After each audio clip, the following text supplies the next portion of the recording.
Hi, hello, Namaskara. Today we are starting the actual part of PUC second year, otherwise class 12, current electricity.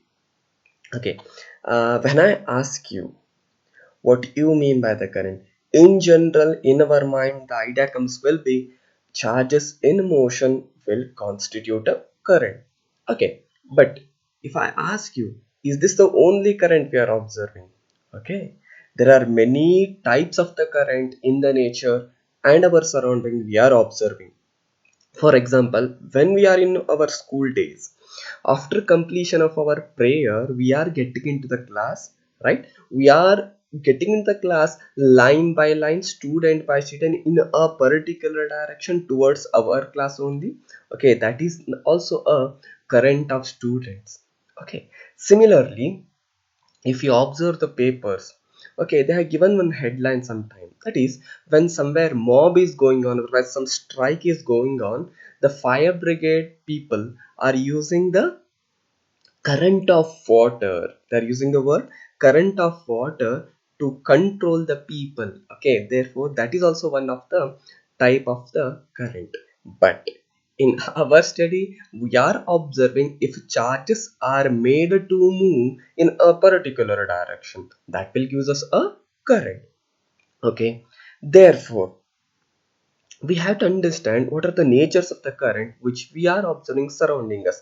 There are two types of them. One is steady current and unsteady current. Okay, can you tell me what are some examples for the unsteady current where the magnitude of current always changing?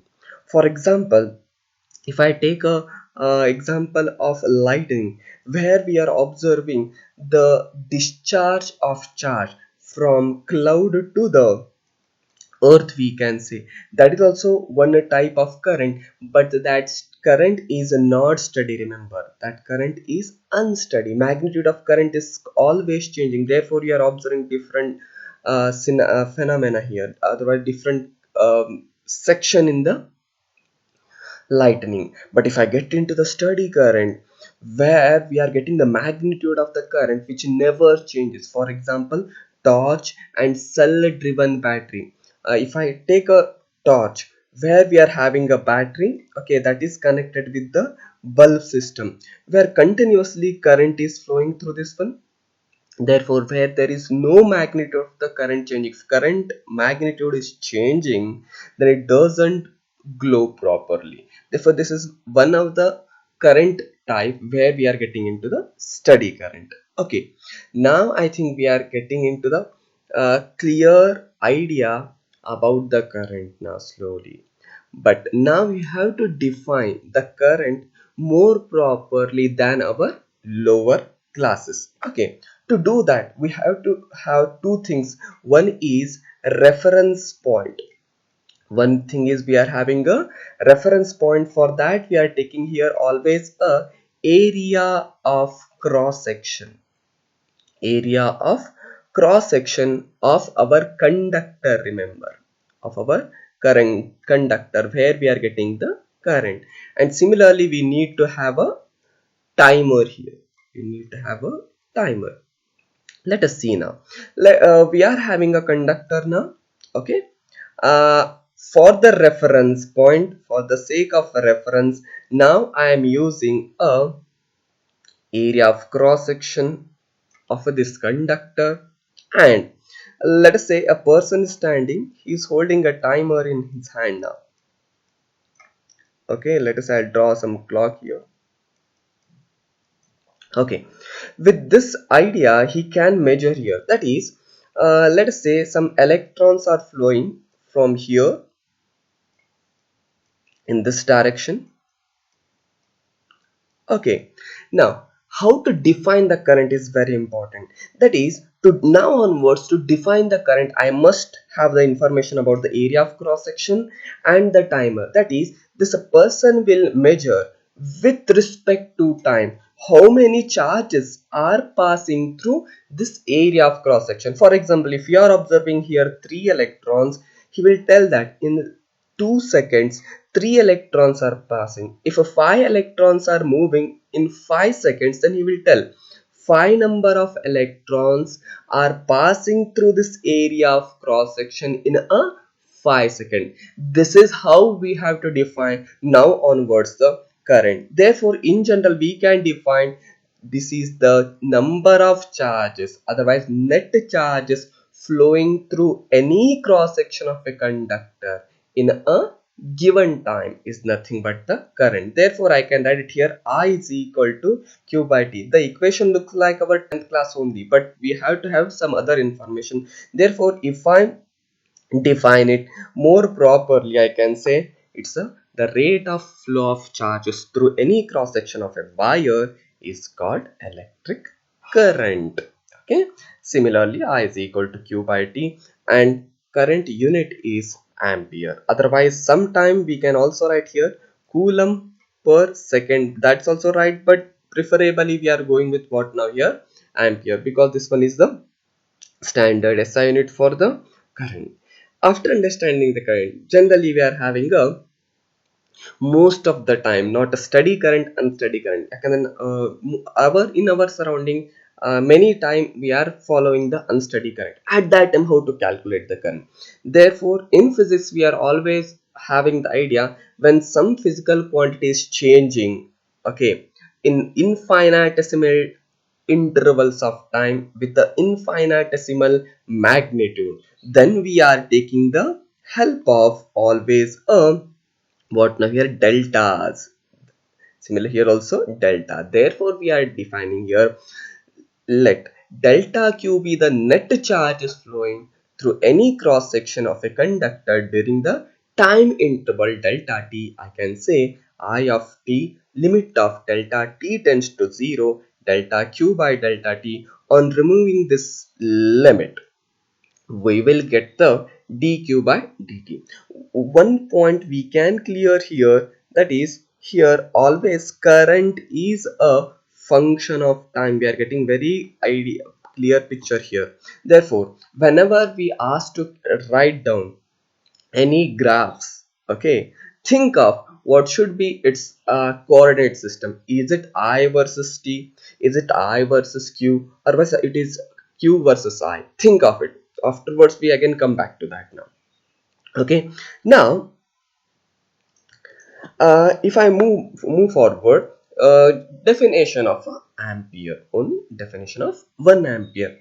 If in any cross section, at any cross section, 1 coulomb of charge flows in 1 second, then I can say the current is of 1 ampere. Generally it will be asked for 1 marks in our board exams. Therefore, it's a very important definition also. If at any cross section 1 coulomb of charge flows in 1 second, then I can say it's a 1 ampere current. Then don't have the idea that I always we have to have a 1 ampere, 1 coulomb, 1 second. That is not the scenario every time. Sometimes we are getting this also, that is, if 12 ampere of current, if 12 ampere of current flowing in a wire, okay, it means 12 coulombs per second also flows through that area of cross section. Okay, therefore we can have here, remember, to get the current of 1 ampere. Therefore, whenever we say here 12 ampere, there will be 12 coulomb per second flows at any cross section. Clear? Okay, now thereafter we are having now the question what I asked before now. Okay, that is, I asked you how to draw the current, the graphs, right? Therefore, there are three types of the other three natures of the current. One is steady current, already we did it. Unsteady current, that is also did it. Now there is a special condition of alternating current. But before getting into that, we have to go through the steady current. Remember, always to draw the current graphs, we must draw current and the time graphs. Always current and time graph. Therefore, when we are having a steady current, the graphs looks like this one. But for that, I'll draw a small tabulation so that will be comfortable. Okay, if I'm having a current here, calculation with respect to time, then I can say Okay, in the first 0th second, let us say I'm having a current of somewhere 2 ampere. Similarly, after the 1 second, again I am getting the current of how much ampere? 2 ampere. For the second second, again I am getting the current of how much ampere? 2 ampere. For the third second, again I am getting the current of how much here? 2 ampere itself. Means you can observe, even though time is running, there is no change in the value of current. Therefore, for that the graph will be drawn something like this one. Okay, therefore this one is a current which is in terms of ampere, and this one is a time which is in terms of seconds. Now therefore this will be first second, second second, and third second, and some verify right here 4 second also, and this one will be the automatically 0th second. Now similarly, put the current here as 1 ampere, somewhere here as a 2 ampere, right? Okay, in the beginning you can see at the time interval of 0 second, at the time interval of 0 second, what is the current I am obtaining here? That is of 2 ampere. Therefore the point is somewhere here, we can say. Now similarly, for the first second, what is the current here? It is again a 2 ampere. Similarly, for the second, what is the current? Again it's a 2 ampere itself. Similarly, for third second, the current is again it's a 2 ampere. Means if I join all the points, the graph somewhere look like this one. Otherwise it's parallel to time axis. This type of current we are observing in a steady current. Okay, now with this idea, now we are entering the second part, that means a unsteady current. In unsteady current, what will happen? Let us see. Again I'll put sub tabulation so that will be comfortable. Let us time somewhere here we are having a I. Okay, I'll put the data somewhere 0, 1, 2, 3, 4, and somewhere 5 second if I take it now. Similarly, corresponding to 0 second, let us say we are having a current of 0 ampere itself now. Okay, for the first second, let us say we are having a current of 2 ampere. For the 2 second, we are having current of, let us say, somewhere 5 ampere. Thereafter we are having a current of let us say 9 ampere for the third second. For the fourth second, we are having a 25 ampere. For the fifth second, again we are having a current of somewhere 10 ampere. Means you can see the magnitude of the current continuously changing with respect to time. If it is so, then how to draw the graph? Okay, therefore if this is the time versus current axis, then I can take here I versus t, and I'll draw some time axis here with some point 2, 3, 4. Pardon me for handwriting. Okay, now if I put it here some data now 5, 10, 15, then it will be somewhere 20, and somewhere here we are getting the 25 now. Okay, if this is the story, and I'll put that in the 0th second we are having a 0 value. In the first second we are having a current of how much here? 2 ampere. Means somewhere here we are having, for the second we are having a current of somewhere here 5 ampere. Thereafter for the third second we are having a current of somewhere 9 ampere. For the fourth second we are having a current of somewhere 25 ampere. For the fifth second we are having a current of somewhere 10 ampere. Means if I join these lines, the current value is continuously changing. Means each second, if I keenly observe here, the magnitude of the current is changing. This type of the graph we are drawing for the unsteady current, we are also calling the same thing with the another name, that is a variable current. Okay, this is the idea for the unsteady current. Okay, now we are studying another type of the variable current itself. That one is a alternating current. But there is one speciality of alternating current, even though it's unsteady, otherwise variable current, but that change is periodic. Okay, if I draw the graph, you'll get the idea, because you are familiar the same graph in your first year. Okay, let us say it is a time, and I am putting some current values here. 1 ampere, its current axis. Okay, it is also 1 ampere. I am writing here 1 ampere. Now I'll write some values here. 1, 2, 3, 4, 5, 6, 7, 8. Now if I plot the graph here, look carefully how the graph I am drawing now. I'm taking the only one example here.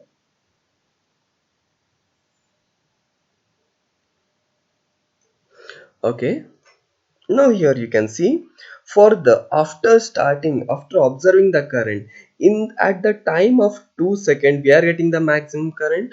Okay, after 2 seconds the current becoming 0. Okay, after 2 seconds the current is becoming 0. Again after 2 seconds current is coming to be maximum.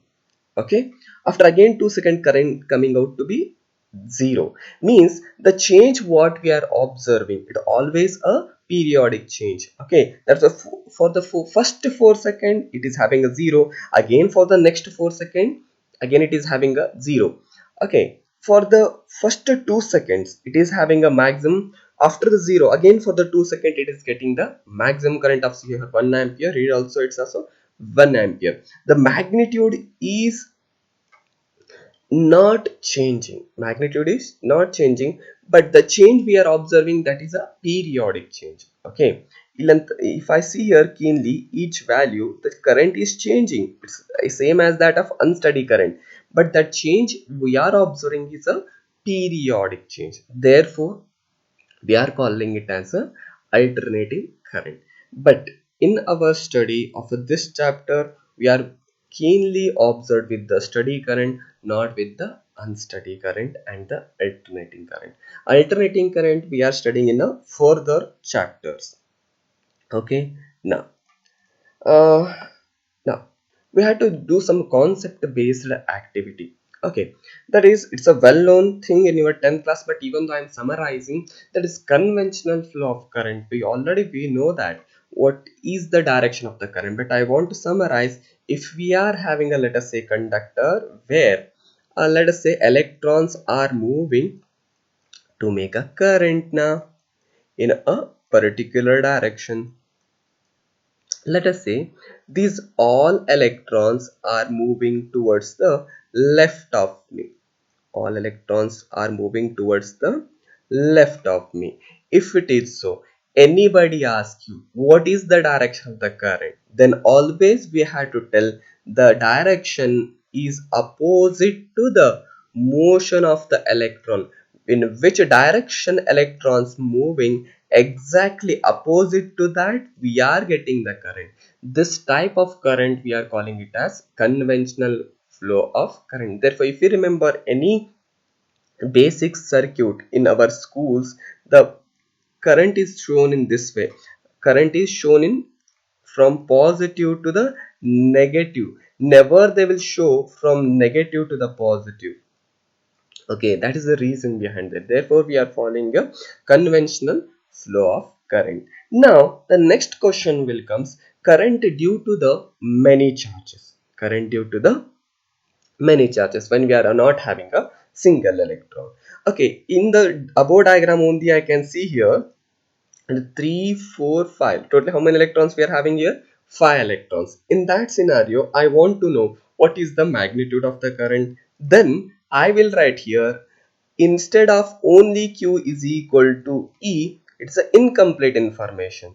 I had to another thing, that is 5 number of electrons I had to add it. Therefore, we have to express the same thing, Q is equal to N times the E.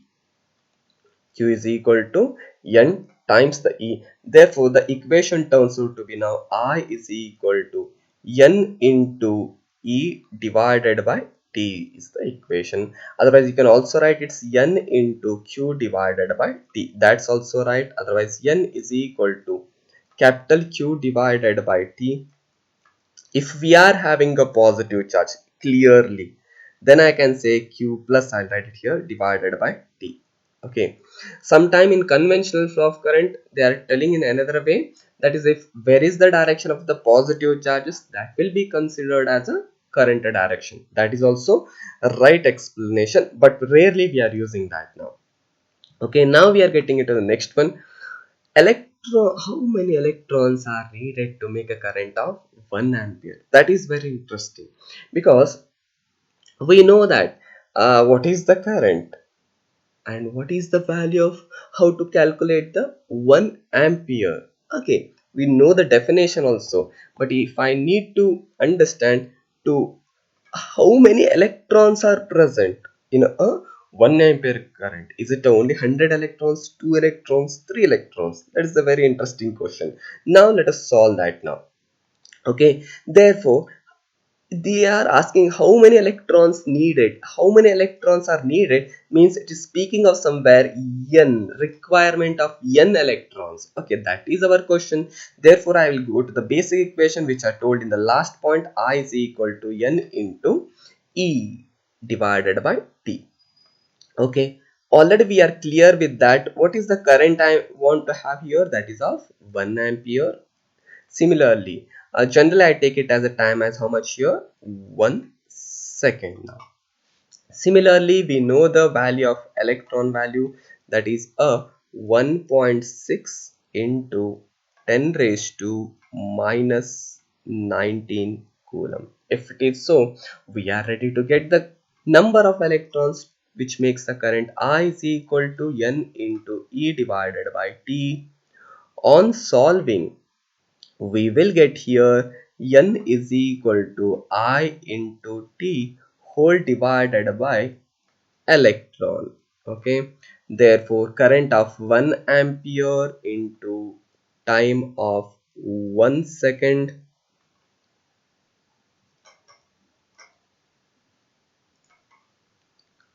1 ampere and time of somewhere early 1 second, and electrons are 1.6 into 10 raised to minus 19 coulomb. Try to calculate. Okay, we had did it already now. That is, if I move for calculation here, uh, 1 divided by 1.6, if I make it now, nearly it is 0.625. It's point how much? 625. Therefore on calculation we are getting here 0.625 into 10 raised to, if I take this minus 19 to the numerator, it will be coming plus. On solving I can write it here 6.25 can make it here into 10 raised to plus 19. Okay, it will be coming now, it's 18 now, becoming how much now? If I take this point somewhere here, it is becoming how much? It's a 18, right? 18.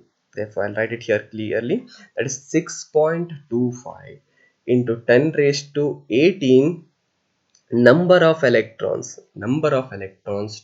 are needed to make a current of how much ampere here? Of 1 ampere. Means if I neglect this 0.25, means after 6 we are having how many zeros here? 18 zeros. Means you can understand what is the magnitude of the charges are needed to current a make of a current of 1 ampere. Therefore it's not a small current, it's a too much larger current. In our appliances, in our home, we are using therefore at most of the time 5 ampere. Therefore we can imagine what is the magnitude of the current we are observing now. Okay, next fourth point. Okay, it's to some extent it's a concept based.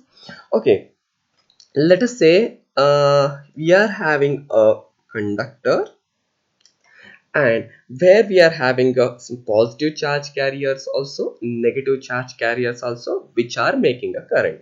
We'll speak both of them. Let us say positive charges, I'm writing with a plus charge, which are moving in the forward direction to make a current now, which are moving in the forward direction to make a current.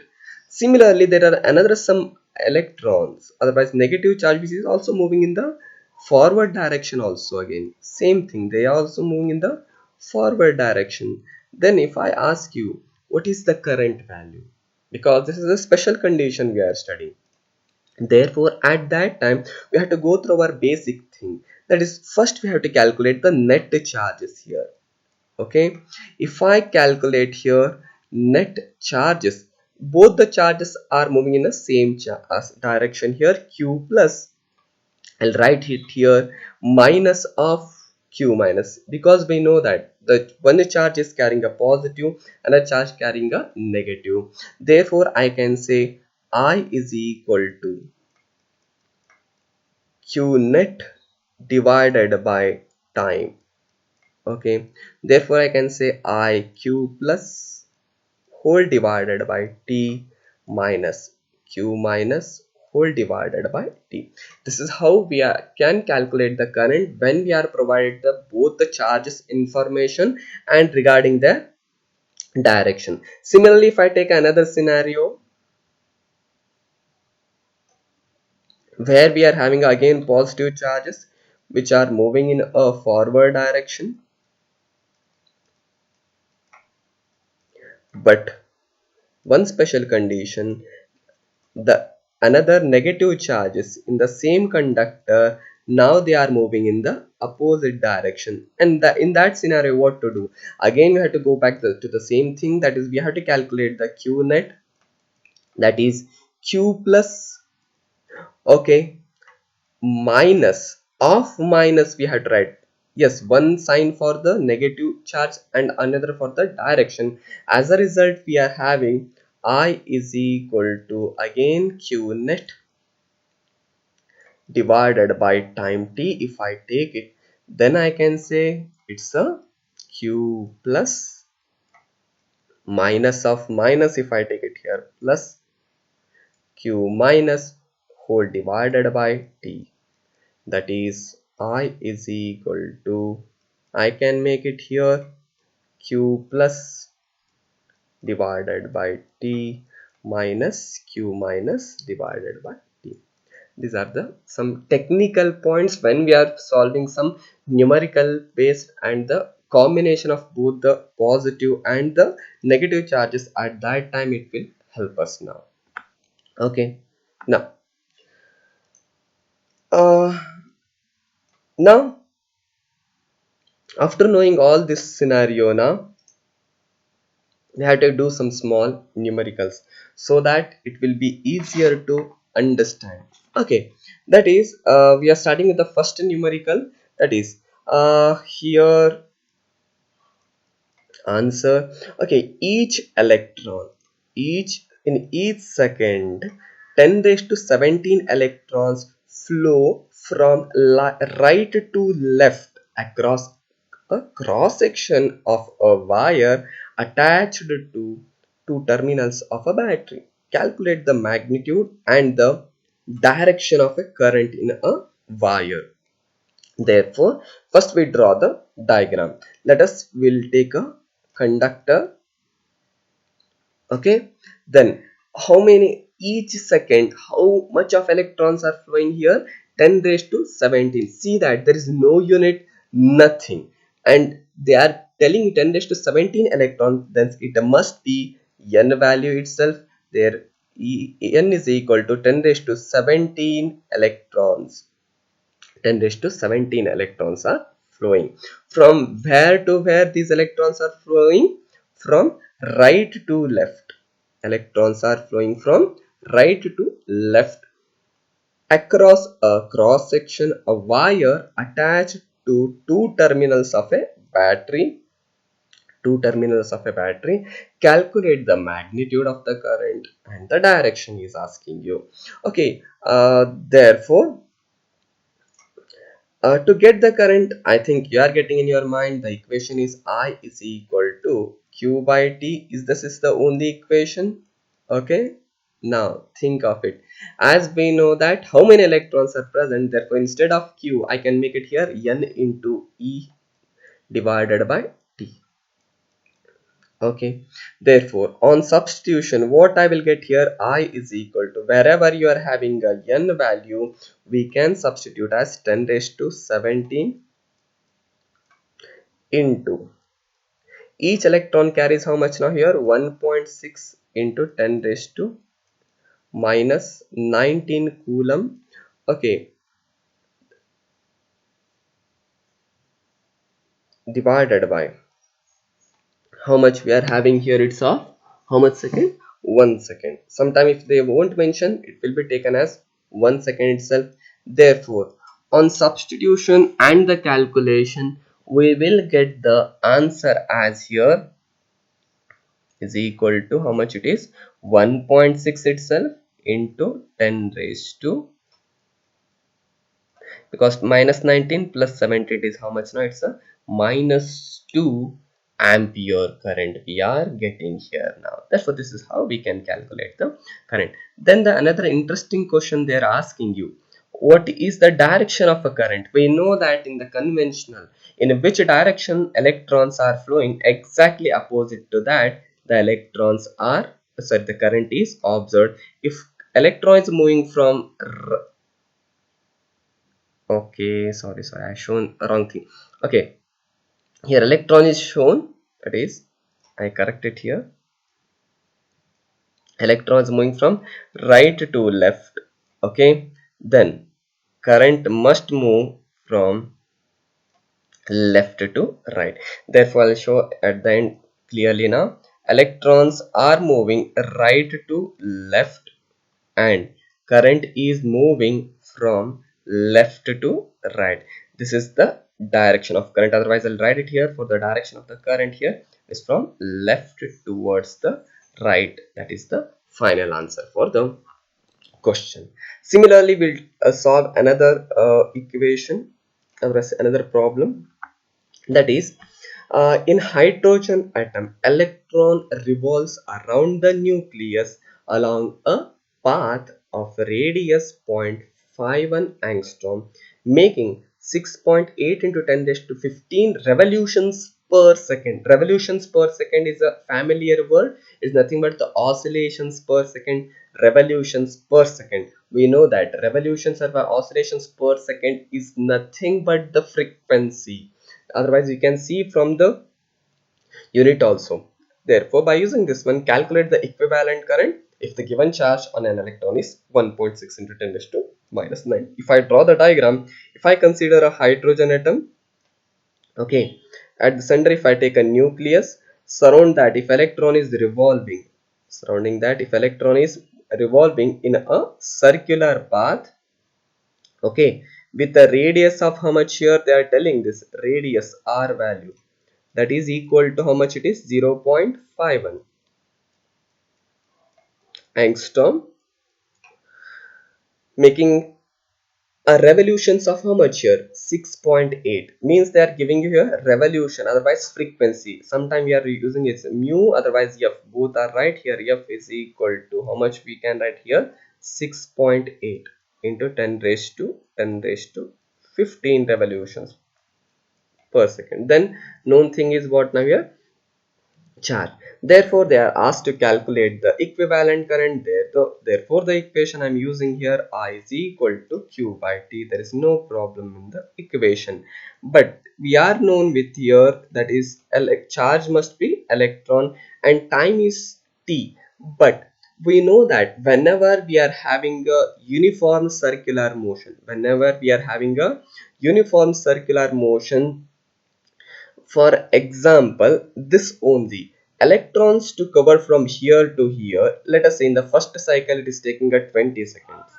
For the next second also it has to take the again 20 second itself, means it tells that the motion is what now, periodic. At that time, periodic motion, we can replace this small t by the what now here, capital T. Therefore I'll write it here as capital T. But again one problem we are having, that is they have not mentioned anything regarding the time in the question. Okay, but from the known things we are having a relation, that is frequency is equal to 1 by t. Therefore, if I write this equation more clearly, electron into 1 divided by T, I can write here. Okay, therefore, I can write it here now. Electron into, instead of 1 by T can be written as here frequency.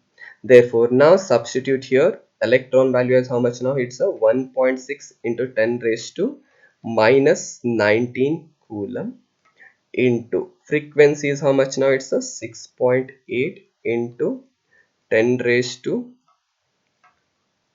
15 revolutions per second. Okay, on substitution we are getting the answer as 1.088.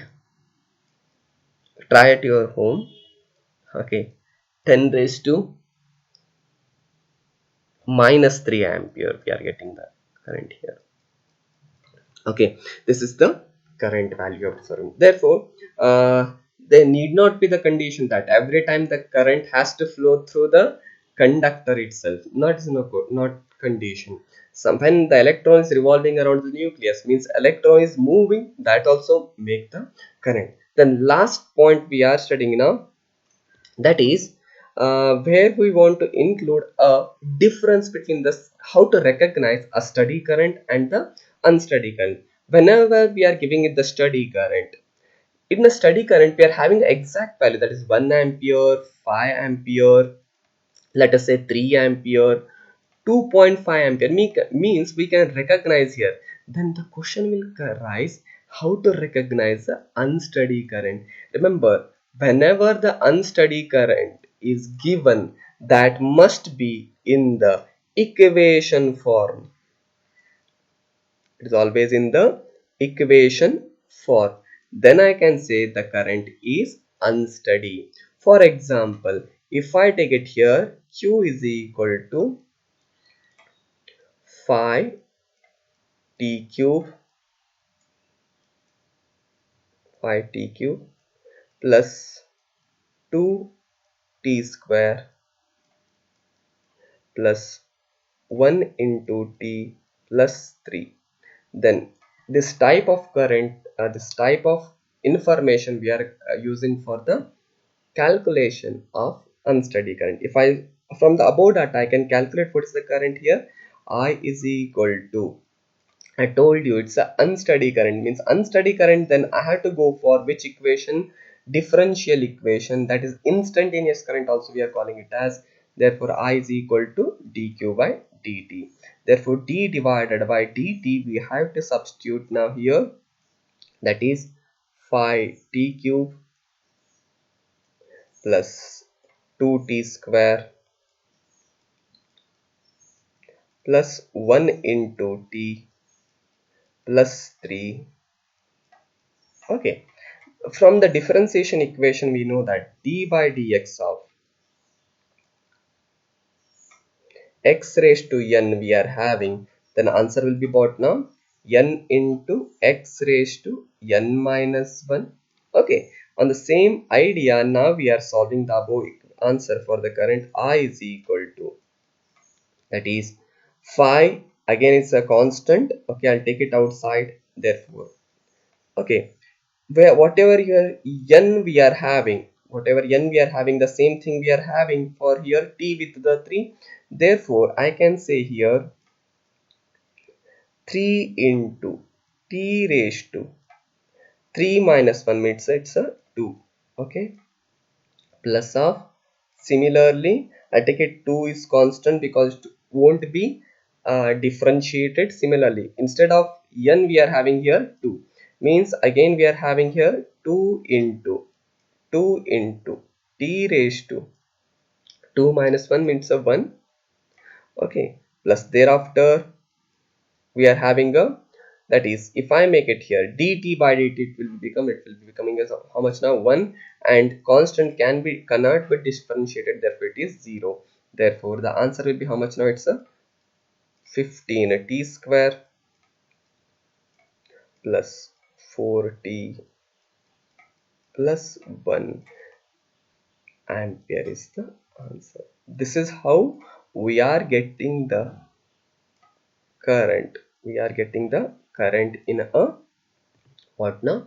Unsteady current. Okay.